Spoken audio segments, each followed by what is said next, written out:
by the White Mask, who is going to be co-casting with me today. How you doing today? I'm doing very well. I'm very excited to see some good old Dota. Sounds good. Sounds good. Over on his own stream, we have Dinosaur doing a little bit of camera work for Requiem Autumn. He's an admin and doing some great work. So this will also be streamed over on his stream, which is it is Cabra, Kbbra. So go ahead and check out his stream as well. All right, so let's talk about this draft. We're seeing two first bans coming out. First, the Faceless Void from KindlyKappaKnights, and then the second first ban is Slark on the side of NA16. Okay, so for KindlyKappaKnights, they're pretty standard bans. They're afraid of these meta heroes, Void strong, Mirana strong. But for for the Dire team, they are afraid of very specific heroes. They don't want to see Drow Strat, and they don't want to see Slark. Probably bad previous experiences with these. Yeah, heroes that can easily snowball if left out of control and getting some good support in lane. Mirana just really strong in the meta right now. Usually see her either banned out or picked first. And Lion, first pick coming out for KindlyKappaKnights. Lots of control there. Got the really good Finger of Death nuke down, usually coupled with Dagon. I'm not hoping to see a Dagon, honestly. I think Aether Lens is overall better, but Lion is a very strong first pickup, and Coddle is a very annoying support to go against. Yeah. Lots of ability to push somebody out of lane, also to push in lanes. So I really like those picks first. Really strong supports, but first of all, Lion was actually my first hero that I ever played, and then I started spamming him, like, ridiculously. He is a great hero to play. So overall, the Dire team, they don't want any issues in their safe lane, so they'll probably run maybe an Ogre and a very greedy, I'm going to assume, roll one for the Coddle to babysit. Maybe. I have been seeing a lot of Ogre coming out in this tournament. So second support pick for NA team number 16 is going to be the Witch Doctor, carrying their own set of stuns, just like Lion does. Now, Witch Doctor, fairly strong, but issue with him is his cast can get a little iffy if you blinding light everyone away from each other. So that's something they might want to look out for, but they do have good sustain if this Coddle does rush and Aghanims. That is true. If you don't have communication going with your Coddle and he just makes everybody spread out, that can really mess up a team fight. So Nyx Assassin gets picked out for KindlyKappaKnights as their second pick, and then Invoke a ban for NA16. Overall, it seems like NA number 16 will go very spell-based heroes, not many passives, with how they're banning. They don't want people that will easily disrupt them, like Invoker. They might even ban out a Silencer due to Death Ward. And KindlyKappaKnights, they see that they don't want to be disrupted, and they pick up that Nyx, very strong against two very squishy int supports. Right. And the mana burn's definitely gonna hurt them too with some of those initial hits. OD banned out, and I think we also missed talking about that Timber ban out, which is, I thought that was a pretty good ban out. If you have a Coddle and a Timber, Timber suffers from some early mana issues, so having him in the lane with Coddle would be pretty difficult to lane against, I think. Indeed it would, and they go for the Jug ban. And Jug overall, he's a really strong carry. He does everything very well, and his crit is actually the strongest of all, excluding PAs, hers is the ultimate, of course. Mm-hmm. And overall, Jug's just a good ban. He gets the job done no matter what happens. Yeah, playing against a really farm juggernaut is not a game that anybody really looks forward to playing. Very hard to back from that. And So, I'm a little interested with that OD ban. They do have 2 int heroes, and int heroes are generally pretty strong against OD, and they do have that blinding light to also work. And they pick up their 3rd int hero, another very big spell usage person, Darkseer. I wonder if maybe they've just been doing their homework and see that OD's a common pick for KindlyKappaKnights. I'm not sure, but yeah, that's kind of interesting. A juxtaposition of why they would ban out the OD against what's now a majority of intelligence heroes for game number 1 for NA team number 6. What I'm really worried about is NA team number 6. They are a very volatile team. Either they get it done with outstanding results, or they will fail miserably. While KindlyKappaKnights, they're overall very strong team with their draft. They can take the fight, they can take pickoffs, and with that clockwork, I think they're going to be going for those pickoffs. Yeah, I'm seeing some early ganks, seeing some early pickoffs going around. Clockwork roams, right? I don't play Clockwork as much, so I'm assuming that they're picking him for some roaming. He really likes to bully the supports early, get close to them with his Q, his battery assault, that will easily kill a support, but he has to be careful because later into the game there will be ion shells, there will be maledicts, there will be illuminates, and that's pretty scary when you're sitting in a cogs. That is true. So Lifestealer coming out is definitely their hardest hitter on NAT number 16's draft so far.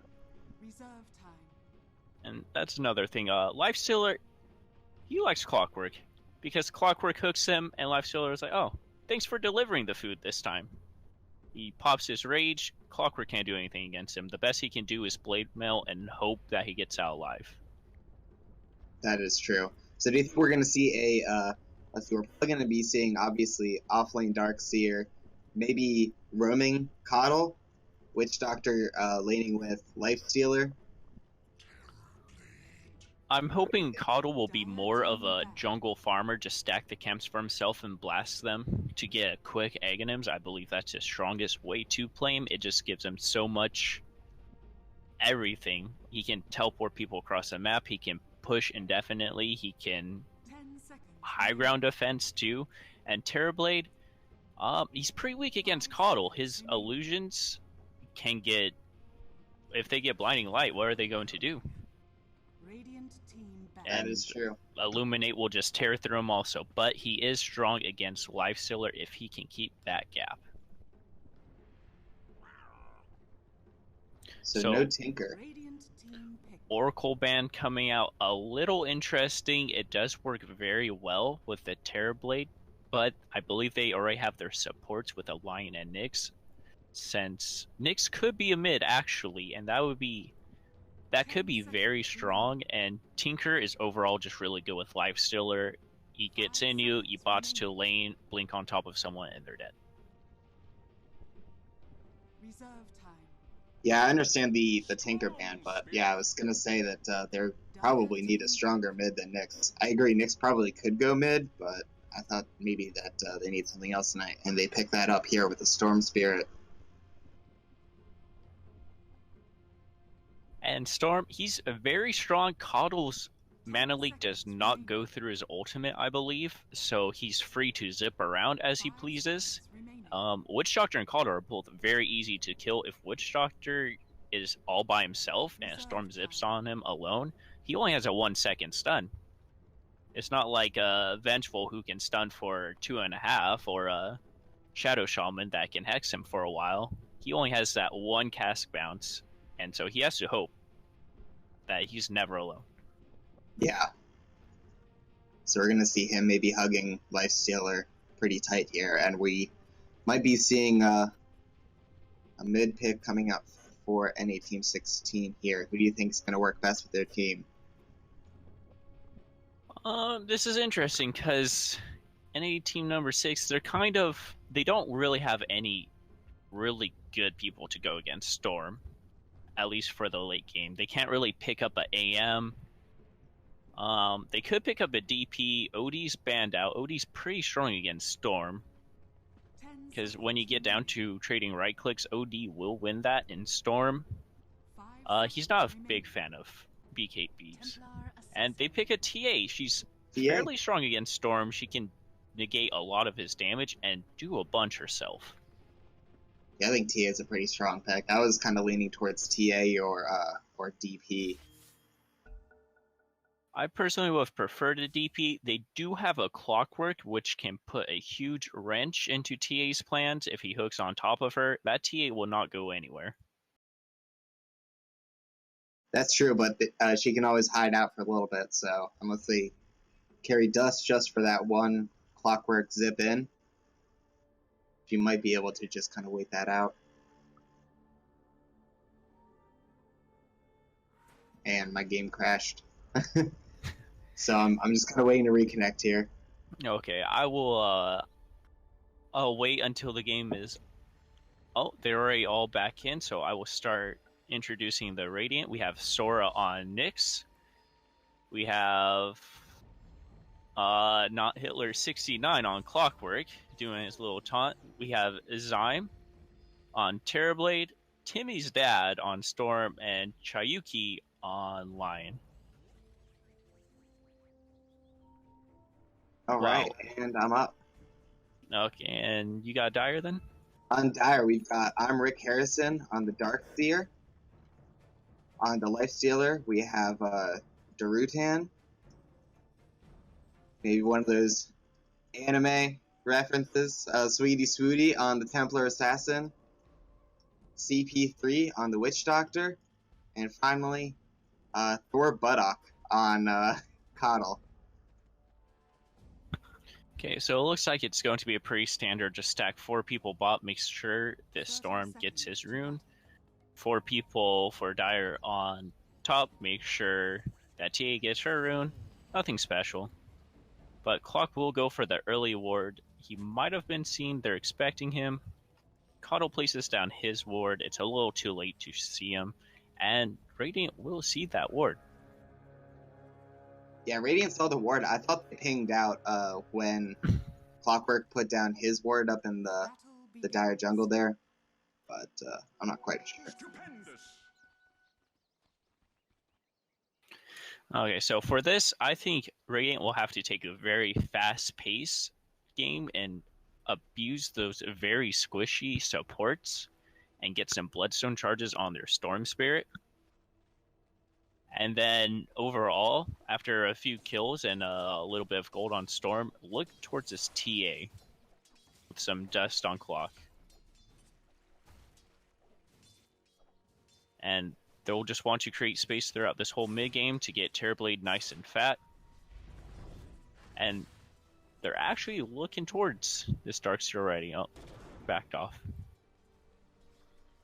It looks like Cuddle's in the neighborhood if he wants to pop over and help out with some harassment on Not Hitler.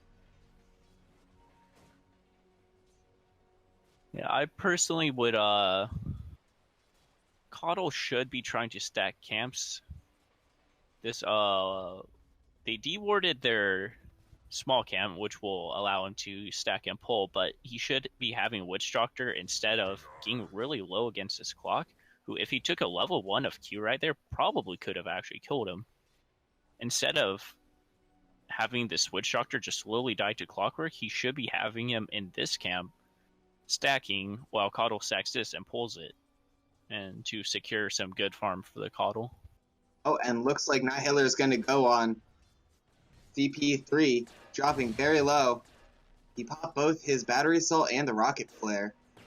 Not able to find the kill, though. That definitely sends a message. So let's go back down to bottom lane. I thought Darkseer might have been in a little bit of trouble there near the bottom lane, but turns out he's over in the farm jungling up. Yep. A good thing that Dire have going for them is Darkseer can easily jungle. if he has a little bit of opposition in his lane, he says, "Whatever, guys, I can just go farm elsewhere." While Clockwork, not so much, but they are playing a weirdly aggressive game on Dire, and Clockwork is not afraid to tango. Meanwhile, he is getting some pretty early harass here. 4 and CP3 both in there, making him retreat with some right clicks. Sweetie getting initiated on Mana Drain coming in from Lion. Timmy's dad trying to chase him down, getting some right clicks in there. He bottles up, has no more bottle charges left. Puts out the static remnant. One more right click might be able to do it. Timmy's dad going down to about 200 health, 150 maybe. So Timmy's dad goes over, tries to get the courier kill. Doesn't have anything on it. He's dropping really low. Tower aggro. Got the kill, but Rick Harrison on Darkseer moves around, able to get another right click on him and finish it out. I'm not really sure that that courier kill was super worth tanking all that tower aggro. Overall, I would say it was pretty worth, but if he did it a lot earlier when he had his haste and he first saw the courier, that would have been a lot better. He could have killed it, gone out, and it would have been a no trade, but instead he does give the first blood to the Darkseer, though. That isn't too bad. It would be a lot worse if it was to the TA, sorry. And TA is going a pretty safe build, just 202 allows her to get away from those remnants of Storm and still do good damage. And TA is actually going to pick up an Invis, but it was spot out by the Nyx. So if she capitalizes this, I'm not too sure. I don't think she will. She's pretty low right now. I was thinking that maybe he could get there in time and get a stun off on her, but she was there too early. I think maybe if they had a ward, they could have predicted a stun on her and taken it, but it's whatever. TA won't do anything with it. She's way too low, and she'll just pop it there, get some bottle charges on herself. They do have a ward down there now towards that bottom rune, so they will be able to see any future rotations for TA going and getting that bottom ward. Now, overall, Storm is being this TA in farm. It's pretty even. Storm can use his E and his Q pretty aggressively to just get all the farm that he wants, while TA has to rely on her Q for the most part and work around the towers. But Lifestealer is actually capping off the top with just free farm. Somebody left their gloves of haste near the side shop. Hailer getting initiated on. The cast comes in, Maledict misses. To pop out the cogs and be able to walk away from that. Looks like they just didn't have the right positioning set up. Now, this Clockwork goes a max E build. That allows him to farm the lane pretty well while being safe. You just can rocket it once or twice, and you will get last hits from it, you know. Simple thing. While if he went a max... But it doesn't lead him to have too much kill potential unless they're array low. While if he went max Q, I feel like he has a lot. Dad and Sora going in on Swooty Swooty. She's got a haste rune. Or no, never mind. She just surges away as Rick Harrison is able to take away from an initiation coming in from Sora and Timmy's dad. Sorry, I didn't mean to cut you off. That's fine. But Storm gets that rune there, which means TA has to bottle crow and has to play defensive, which will hurt her farm quite a bit. She can only just watch as Storm luckily just pushes it straight under her tower, so not much will happen. She can walk up and get these, but she feels a little afraid not knowing where the supports are. Oh, Sora and Chiyuki coming around. They find Rick Harrison. Stun coming out, and the mana drain. Another stun coming from Sora. Hex going off on Rick Harrison, dropping very low. One more, might be able to get it. He surges away, but it's not going to be enough as Chiyuki gets one last right click off, getting the second kill at the 7-minute mark. Meanwhile, top lane, this Lifestealer gets a little aggressive. And he's got maybe just 2 right clicks away. Chiyuki's there. He's getting the stun and picks up another kill. Chiyuk, he's just making rotations all over the map, being a big player. Those stuns at top were perfectly spaced to where none of them would overlap, and Darkseer couldn't get away, netting them the kill. And he sees that there's some trouble at top, rotates in, gets another kill. Yeah, really good rotation, really good sight of the map, and awareness to just TP in, see if he can get that. This whole time, Terrorblade was just pushing bottom, got on tower. So overall, they're applying their superior early game heroes and just taking a nice little lead. About 2k. What they need to do is they need to get some more XP on this Nyx. This Nyx, he needs a 6, and he needs a bad. That's when he becomes the real threat. Same with this Lion. Finger, very good spell. Did they see the Darkseer that was very low? Did that ward spot him out? I'm not sure if it did or not. Seem not, but he's going back to base anyway. He doesn't want to risk it again, knowing that these 2 supports are coming around. And Chiyuki sticking together, going through the Radiant or Dire jungle. They're going to be spotted out by these wards. D ward. Now they have a lot of wards coming in on the side of Radiant, and in a very small space. I guess they want to remove any possible vision that Radiant has around the mid lane and probably look for taking it. But they're not grouping up at all, they're just having Storm push the wave really quickly and hit it.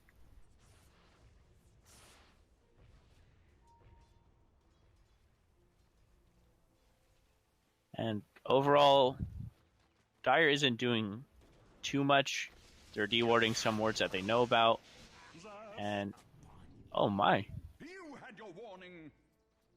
Shocker just got a little aggressive, was probably looking to place a ward.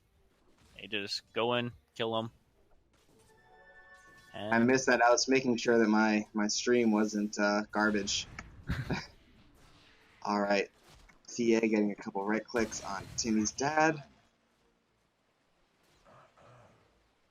So overall, Dire hasn't really done some things that they need to. I think the biggest benefit for them would be stacking these camps. They do have this cap stacked quite a bit. It looks like a 3 stack. And Darkseer could come over and take that, giving him a large boost in net worth, but nothing else has really been done yet. Meanwhile, these supports on Radiant are just finding all the Dire wards. Dire at this point has no vision. Yeah, that's true. They're going around, really draining out a lot of that. And do any of the Dire supports have wards anymore? I think Witch Doctor has a couple. Yeah, he's still sitting on 2, but at this point it's kind of dangerous for him to go out, as he found out earlier. So he's just going to place a pretty defensive one. Clockwork, he opts for the phase boots, but he doesn't really have too much he can do with them, considering the Lifestealer is just babysitting him, making sure he doesn't go anywhere, and these supports are staying pretty far back. They don't want to see anyone from the Radiant team. Dire's bottom tower is under attack. And looking at the net worth, we've got 2 heroes from Radiant at the top of the net worth. Terrorblade has a very comfortable lead ahead of Lifestealer, who's the top for Dire.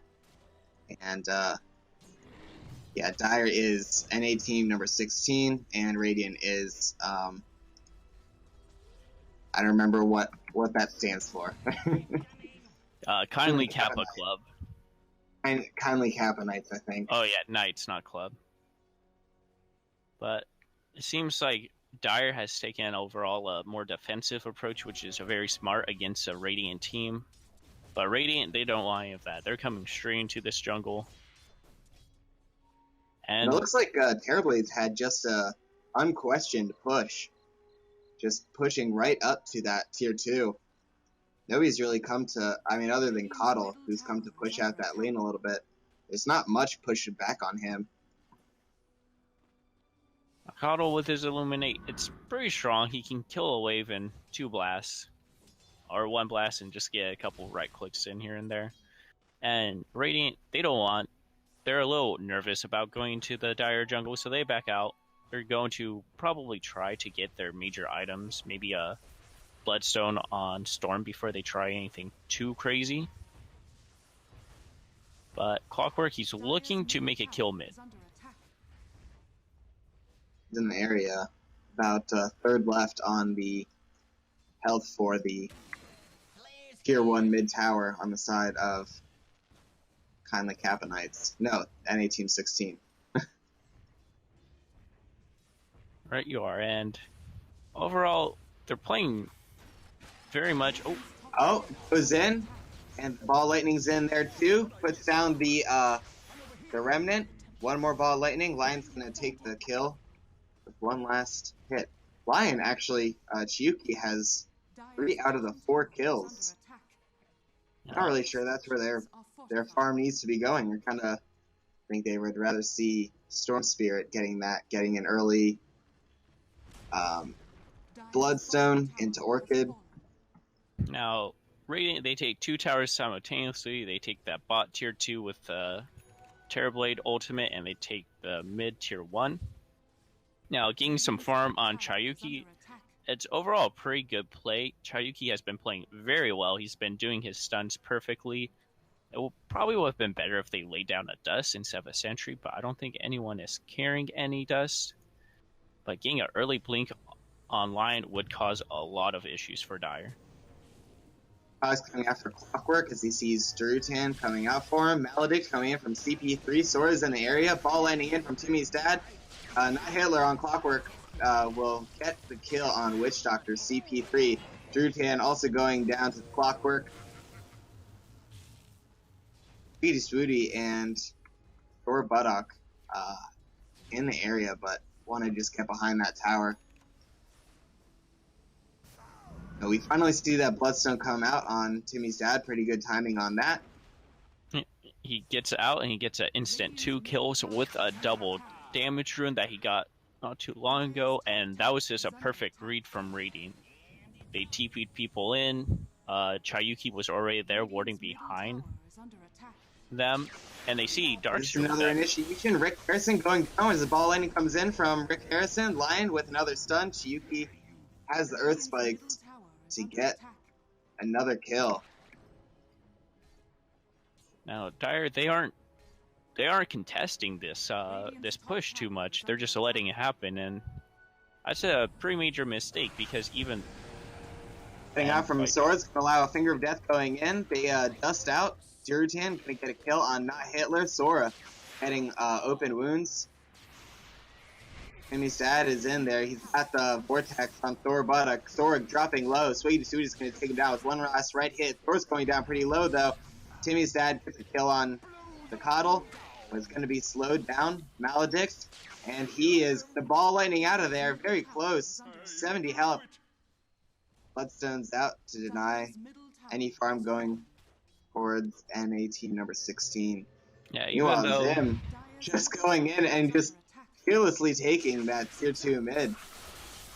Because I don't care. You guys fight all you want. Timmy's dad going back in. Going out on Rick Harrison. Ball Lightning. Should be seeing another Remnant here. He's not going to have the mana to follow up and get another kill on Rick Harrison. Zim reads that perfectly. He sees that there's a bunch of fighting going top. He just takes that mid tier 2. Uncontested once again. And he's getting really, really fat. Now, I would say Radiant, they got a little too aggressive at that. And speaking of which, Clock goes in on a Lifestealer. The one person he not does where you not want to be. Yeah, Drutan is there to do most of the damage. CP3 is going to pick up the last hit on that kill. And Lion, he is flying his Blink Dagger out to himself. Radiant, they need to take a step back. They need to breathe. They need to see that this needless aggression is starting to lose them their lead. Vortex onto CP3. Easy kill, going the way of Timmy's dad. Really just, and that was just a pretty quick drain on his life. A lot of farm going the way of the Storm Spirit here on KindlyKappaKnights. Now, KindlyKappaKnights, they're pushing their aggression very well, and they see, you know, the Lion has the blink. The Lion can be wherever he needs to be, especially with Tranquil Boots. It's very fast, very mobile, and they see this DA. Ball lightning in, Fiyuki blinks into Earth Spike. Another stun coming out from Sora, and the Remnant from Timmy's dad is going to take Templar down, clearing out the way for them to take that tier 1 top. All tier 1s on the side of Radiant. KindlyKappaKnights still up as the last tier 1 goes down for NA team number 16, and they've got only one tier 2 left to defend. Yeah. They're playing their draft perfectly how they should, and Terrorblade's even get a little harassing on the Darkseer, and he's pushing a tier 3 now, and lots of pressure. NA team number 6, they're not really doing much about it. They're a little sluggish to respond. They need to put this Coddle on Terrorblade duty and just rotate him wherever Terrorblade is. Storm Spirit goes in with the ball lightning. CP3 retreats back. Timmy's dad not going to be able to take it. Tier 3 mid going down as Jim puts too much pressure. Fortification coming out now. Drew Team coming into Jim. We see Coddle wrapping around. Ball lightning out. Cause going out onto the Coddle. And he's going to go down. Rutan dropping low, 30 health. He's got to get back. CP3, meanwhile.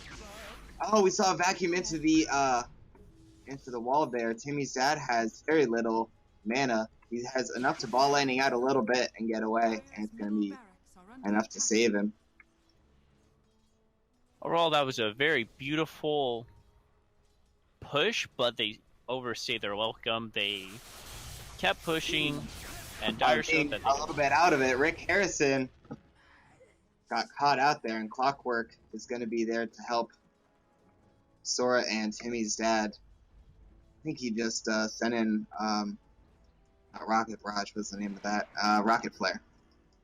Yeah, Darkseer, he gets a little excited seeing that the storm was there, but he didn't realize that Sora was following him around invisible the whole time. Yeah, absolutely.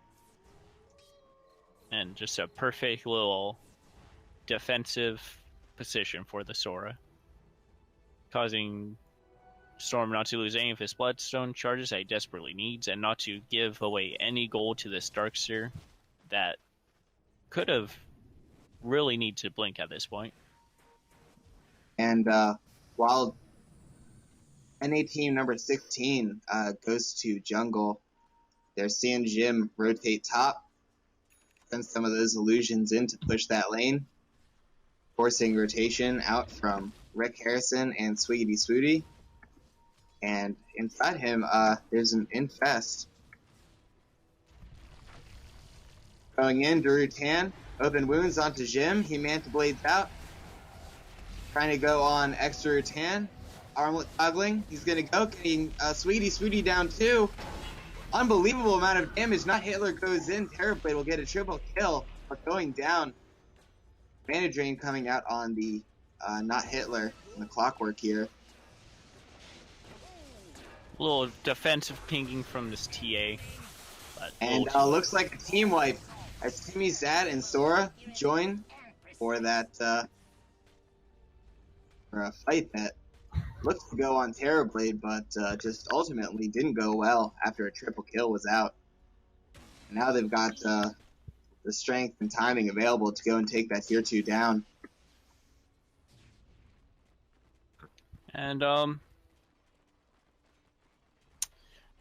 Dire, they just massively underestimate this Terrorblade, and Terrorblade took down 3 people before dying. 3 cores, in fact. And that was it. Radiant comes in for the cleanup crew, picks off the other 2. Just that simple. And here we see pretty perfect aggression from Radiant. They need to get back a little bit and wait for their Terrorblade to be ready for another push. He's sitting on 2.6k gold. I think he might be going for a Scotty. But a Hurricane Pike would also be very strong to help him get away from... Oh, and top lane Darkster gets caught out again. Orc going down to the Sora. Sora has the spikes available. He's going to get out. All lightning in from Timmy's dad. Going in. Going to be able to get enough damage on CP3, but just almost. He's out of mana. Has to deny himself. Not Hitler's in. Pops the cogs. He's just going to have to TP out here.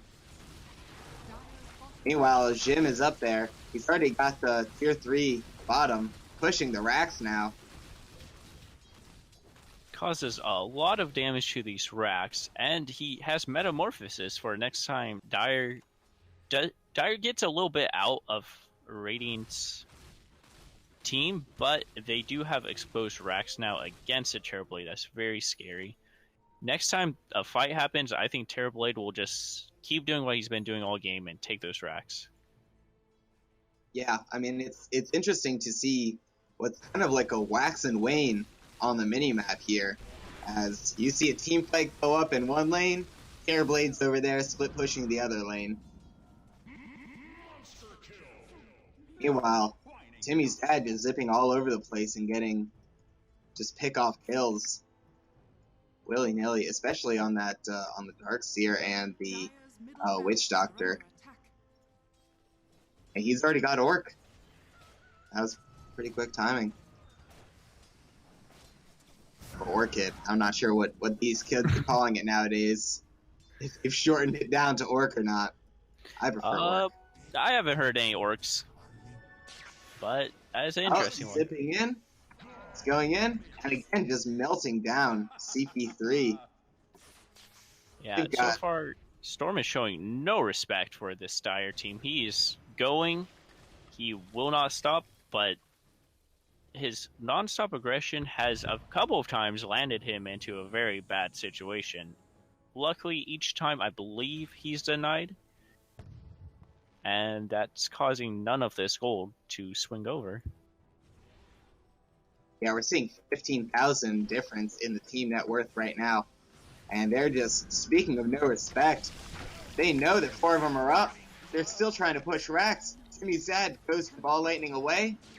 It's mana drained, and that's going to be very, very influential here. Quest come out, plus the Vortex. Storm Spirit's going to get the Life Stealer down. Wall comes out. Sweetie Swooty in there trying to focus Hitler down.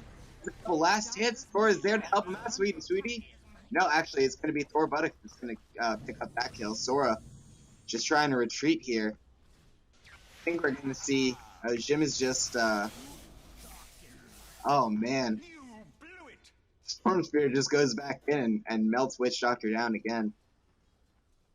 Yeah. Radiant, they really just want to fight. And so they go up to that... They go up the high ground pretty blind. They don't have any wards up there, so they don't really know what's going on. And Dire just immediately jumps on him and almost instantly kills a Storm, which would have been a very large loss. But I think the major issue on Radiant there was they had their Storm and Terrorblade in about the same area instead of split pushing like they've been doing all game with their calm, calculated Dota. And, see here what's gonna happen. I think maybe Timmy's dad wants to go up on Swiggity Swooty. Yep, he will. Swiggity Swooty blinks out. Timmy's dad not gonna be able to find that. Yeah, very large part about here. TA. Hook in, putting the cogs out, and it's going to be enough to melt down Thor Buttock on the Coddle. Yeah, they just see Coddle plinking away at some wards. If I were him, I would... CP3 also getting jumped on. Burn Spirit got caught on a cliff. Rocket Flare going to go in. Not enough to take CP3 down that time. And the Storm, he already has a Bloodthorn. He will kill anyone very quickly, but This Coddle, he needs to invest in some tangos, maybe a quelling blade, so when he does find a ward, he can kill it instantly and not stand around.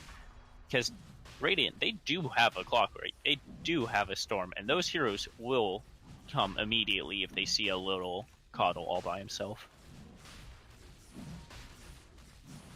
Looks like they're just going to be able to take this Roche with no contest. I think Dire's got some good visibility in their jungle, but it's not going to help with all of the jump that a lot of these Radiant heroes have between the hook shot that the Clockwork has and the Storm Lightning. Speaking of which, going on Durutan, Timmy's dad absolutely doesn't even need to wait for reinforcements or anything. He can just go in. He's also got the Aegis, so he doesn't really need to really worry about dying too much. Yeah, Dire, they just need to be a little more together, their whole approach, and, well, Lifestealer actually does not even have buyback. He is down for 30.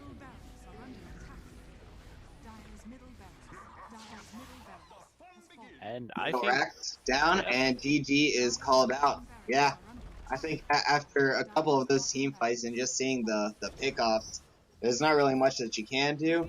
I thought it was really well played, but the rotations coming in, especially from the Lion player, I can't remember the name right now. Oh, Chiyuki, I see, because he just said GG, well played. Really just set up a lot of really good stuff. So do you want to go and look at some of these post-game statistics and graphs? Okay, so overall, Radiant kept a very strong lead with their very good aggression. They did have a few hiccups where they did overstay their welcome and lost a few people, but most importantly, they never lost the Storm. He always denied himself, never gave away that gold. That is true. And what's kind of interesting here is that we had 0 kills coming out from Durutan. I think that might have... Let's look at his net worth. Let's see. Ba-ba-da-ba-da. Yeah, kind of stalled out. He was always around 3rd place in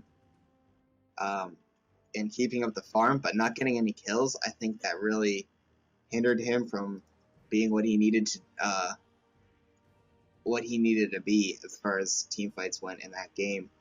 I mean, you saw he just kind of went down pretty easily to Terrorblade. So who do you think you would give the MVP of this game to? It's kind of a toss-up between Timmy's dad on Storm and Chiyuki online, but Chiyuki did make a bunch of those early game rotations and plays where he set the tempo for his team, while the rest of them just fed off of that and continued it. Yeah, I think it's pretty close too, but I'm going to have to give it to Chiyuki for not only was he there to pick up those stuns, he also was there setting up wards, dewarding. He was in there for all of the really crucial fights early game. Like we saw that one where they were in the Dire jungle. He gets the kill, TP's back as he sees Lifestealer going behind the tier 2, I think, or somewhere around the tier 2, and is able to help out with that one too. So I think I got to give the MVP of this game to Chiyuki.